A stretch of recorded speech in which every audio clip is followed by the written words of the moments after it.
தற்போது இந்த மழை வெள்ளத்தை குறித்து எடப்பாடி பழனிசாமி வந்து குற்றச்சாட்டுக்கு வந்து சிஎம் என்ன சொல்லியிருக்காருன்னா, எடப்பாடி பழனிசாமியை நாங்கள் ஒரு ஆட்களவே மதிக்கிறதுன்றாரு.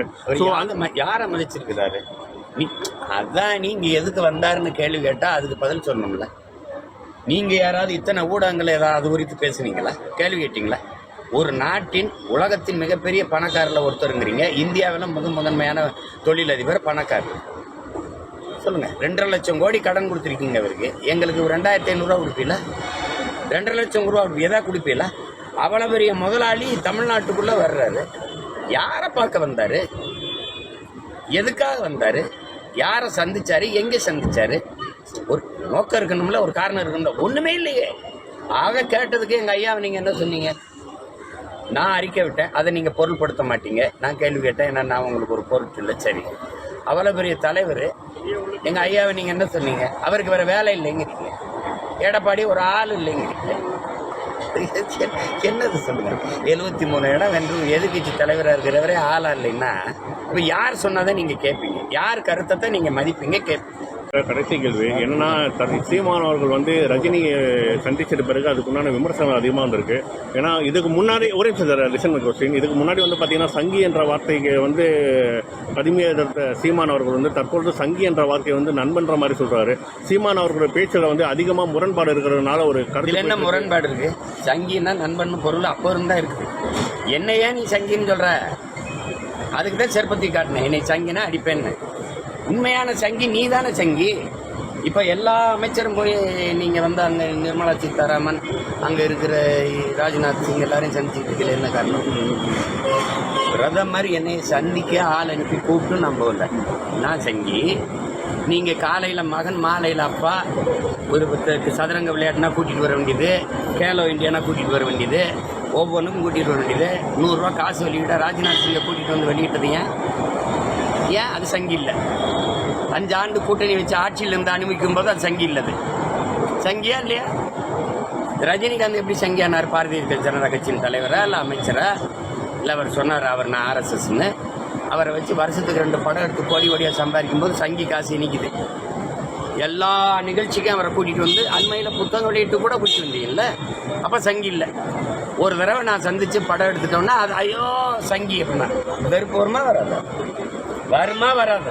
ஐயா மோகன்லால் நானும் ஒரே உடற்பயிற்சி கூடத்தில் பயிற்சி எடுக்கிறோம். 2 பேரும் சந்தித்து படம் எடுத்துக்கிறோம்.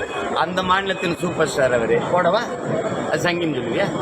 இந்த நாட்டிலே இருக்கிற மிக உயர்ந்த அரசியல் சூப்பர் ஸ்டார் ஒருத்தர் இருக்கிறார் எங்கள் ஐயா நல்லகண்ணு, எங்களுக்கு அப்பா போல. அவர் நான் 4 மணி நேரம் உட்காந்து பேசுனது இருக்கு. காணொலி இருக்குது, படமும் இருக்குது. ஒரே போராட்டத்தில் 2 பேரும் போராடினது இருக்குது. அதெல்லாம் அந்த சந்திப்புலாம் ஏதோ அரசியல் பேசியிருக்கார்கள், ஏதோ அதெல்லாம் நீங்கள் பேசலையே. உங்களுக்கு என்னைய பேசணும் தானே, அதுக்கு பேசுறீங்க. உண்மையிலேயே துளசிதாசர் அந்த ராமாயணத்தை இந்தியில மொழிபெயர்க்கும் போது ராமனுடைய நண்பன் அனுமான்னு சொல்றதுக்கு சங்கிங்கிற வார்த்தையை பயன்படுத்திருக்கிறார். சங்கினா தமிழ்ல நண்பன் பொருள் வருது. திராவிடன்னா என்ன வருது? என்னை பாருங்க தம்பி, நீங்க தானே கேள்வி கேட்டீங்க. திராவிடன்னா என்ன பொருள் வருது தமிழ்ல? திருடன்கிறத தவிர இப்படி அப்படி எப்படி கூட்டி கழிச்சு பொருள் பார்த்தாலும் திருட்டு போயின்னு தான் வருது. என்ன பண்ணலாம்? சங்கின்னு நீ எங்களை சொல்லி அசிங்கப்படுத்துறனா 100 ஆண்டுகளா எங்களை ஒரு தேசினத்தின் மக்களை தமிழன்கிற ஒரு அடையாளத்தை மறைச்சு திருடன் இந்த திராவிடன் சொல்லி நீ சுமத்தினதை விட அது அசிங்கம். இன்னைக்கு தான் இந்த சங்கி கேட்டு பேசல. ஐயா ரஜினிகாந்த் அவருடைய மகள் அவர் பாட்டு வெளியிட்டு விழாவில் எங்கள் அப்பா வந்து இப்படி சங்கின்னு பேசுறது எனக்கு வருத்தமாக இருக்குன்னு அவங்க பேசியிருந்ததுக்கு நான் அவங்களுக்கு ஆறுதல் சொன்னேன். இதனாலெல்லாம் அவரை இழிவுபடுத்திட முடியுமா என்ன? சங்கி தானே அவர். எது கூப்பிடுற நீ? எதுக்கு அவரை வச்சு படம் எடுக்கிற? எதுக்கு அவர் பக்கத்தில் போய் நிற்கிற?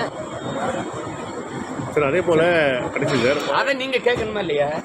கூட நீ என்ன ஒவ்வொரு தடவையும் போய் உட்காந்து தம்பி விஜயும் மோடியும் சந்திச்சாங்களா இல்லையா? ஆமாங்க. ஏன் நீங்க அவரை சங்கின்னு சொல்லல? ஏன் சங்கி? அப்பொழுது அவர் வந்து அரசியல் கட்சி எதுவுமே தொடங்கல. அப்பொழுது இருக்கக்கூடிய நிலையில வந்து பாத்தீங்கன்னா ஒரு புதிய தலைவர் என்ற கோசரம் இவங்களா போய் சந்திச்சிருக்காங்க. தற்பொழுது இருங்க இப்ப அரசியல் கட்சி தொடங்கி ஒவ்வொன்றுக்கும் போய் ஐயா மோடியை பாக்குறாங்கல்ல, நீங்க ஏன் சங்கின்னு இவங்களை சொல்லல? சார் அவங்கள நேராக சந்திக்கக்கூடிய விஷயம் நிலைமை வந்து எங்களுக்கு கிடைக்கல. கண்டிப்பா இங்க உள்ளவங்க சந்திச்சா கண்டிப்பா நீங்க இந்த ஊடகத்தின் வாயிலா கேளுங்க. ஐயா நீங்க தானே ஒவ்வொரு தடவையும் ஏதோ பொண்ணு கொடுத்து சம்பந்திகள் மாதிரி சந்திக்கிறீங்க. காலையில் நீங்கள் சந்திக்கிறீங்க, மாலையில் அப்படி ஏதாவது ஒரு மாநில முதலமைச்சரையோ விளையாட்டுத்துறை அமைச்சரையோ பிரதமர் மோடி அவர்கள் சந்திச்சார்னு ஒரு செய்தி சொன்னார். பாரதிய ஜனதா கட்சி ஆளுகிற மாநில முதல்வரையாவது சந்திச்சிருக்கிறாரா? பாரதிய ஜனதா கட்சி ஆளுகிற மாநிலத்தின் விளையாட்டுத்துறை அமைச்சரை யாரையாவது சந்திச்சிருக்கிறாரா? சொல்லுங்க சொல்லுங்க தம்பி. எல்லா மாநில முதலமைச்சர் மேலே அமலாக்கத்துறை ரைடு வருது. ஜார்க்கண்ட் முதலமைச்சர் மேலே வருது, அரவிந்த் கெஜ்ரிவால் மேலே வருது, தெலுங்கானா முதலமைச்சர் மகள் மேலே வருது. இந்த நாட்டின் முதலமைச்சர்கள் குடும்பத்து மேலே எந்த ரைடும் வர மாட்டேங்குது. ஒய்